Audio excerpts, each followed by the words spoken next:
Okay, so I was a huge Firefly fan. Firefly fan.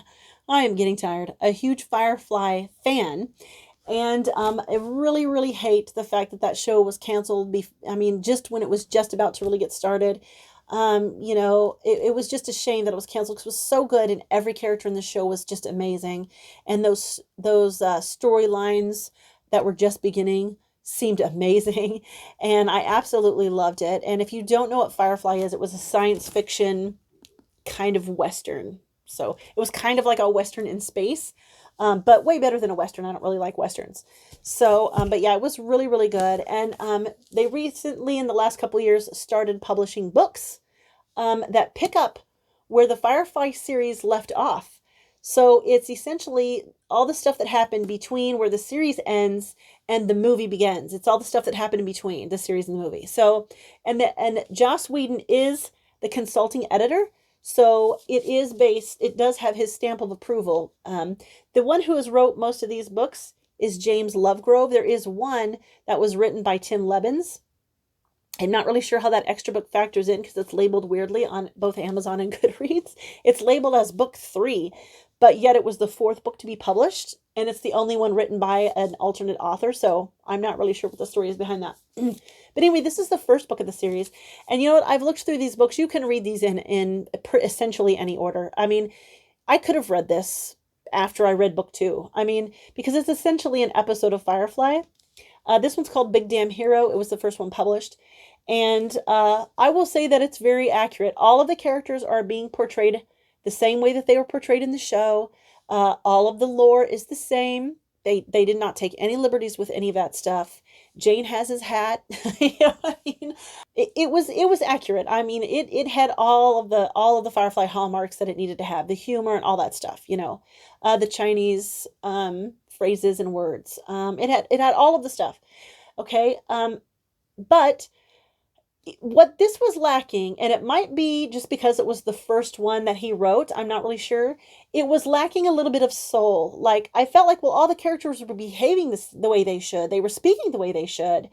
The the situations they found themselves in were the same kinds of situations that they would be finding themselves in the show, but it was like it lacked soul almost. I mean, it was like they were going through the motions without putting any emotion into it, if that makes sense. Like the heart and soul of Mal is kind of missing, even though he sounds like Mal. He's acting like Mal.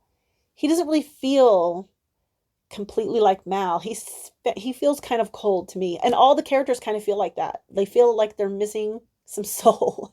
They're missing some depth that they did have in the show. And I don't know if that, like I said, maybe it's just because it's his first one. It was the first one he wrote. I'm not really sure. And also, the other criticism I have of it is that the story was convoluted. There was too much happening for one episode of Firefly.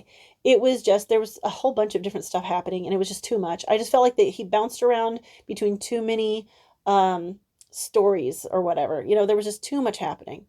That I thought that should have been cut down a little bit. However, I'm not going to complain. This was a solid 3-star book. It was good. I did enjoy it.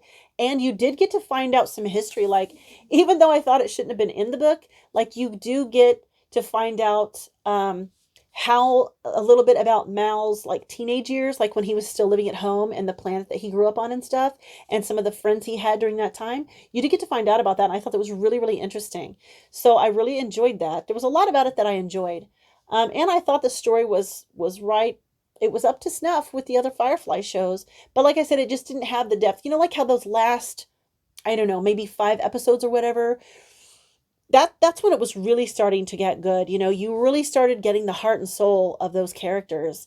They really had the starting to get the swing of it by like those last 5, maybe 6 episodes. I don't know. I think it was about halfway through is when that happens.